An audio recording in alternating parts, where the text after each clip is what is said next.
Hello everyone, Mr. Happy Zap here with another interim report on my humble abode build. Today I'm going to talk a little bit about my ventilation for my kitchen hood fan. Now I'm going to be putting a fairly decent high-powered hood fan in my kitchen, squirrel cage, and it runs out at high speed at 650 CFM, and it has a 8-inch outlet. And I've talked to people saying, well, why don't you just reduce it down to 6-inch? And I says, well, if you reduce it down to 6-inch, what are you doing? You're restricting the flow of air, and that'll put strain on the motor. And when you put a strain on the motor's going to burn out sooner. And when it's straining, it's going to end up having to work harder. And when it has to work harder, it's going to have to pull more power. So you properly ventilate it.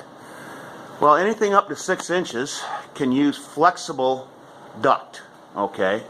With the flexible steel duct inside, this duct over here, I had to buy this here, would not satisfy that. This is a cloth type duct, more for ventilating, like a bathroom fan, I guess, for moisture and whatnot.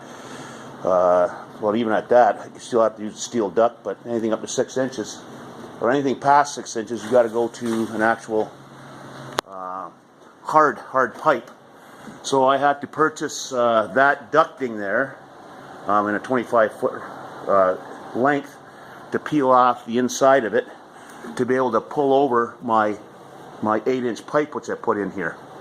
Now, it's 28 gauge steel, so it's a lot heavier than your typical stuff. I got it from an actual tin whacking place.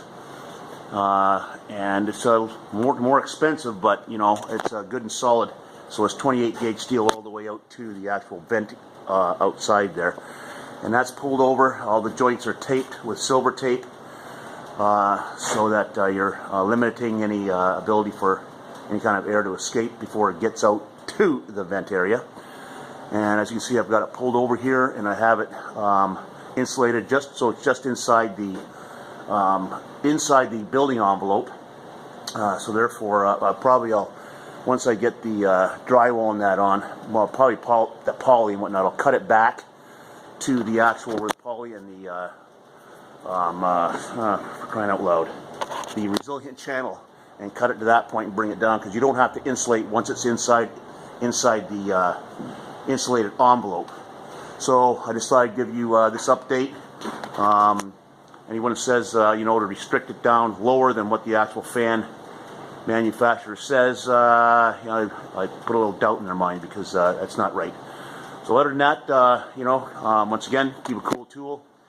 I had to fight with this to get it up in there, but as you can see, I got my all around there to hold it in place this way, and then I got a piece of all around up top to hold it up and in place. And once the insulation goes in there, it'll be all insulated. I guess that stuff there is R4.2. That satisfies the building code and the whole 9 yards. So other than that, once again, keep a cool tool. Bye for now.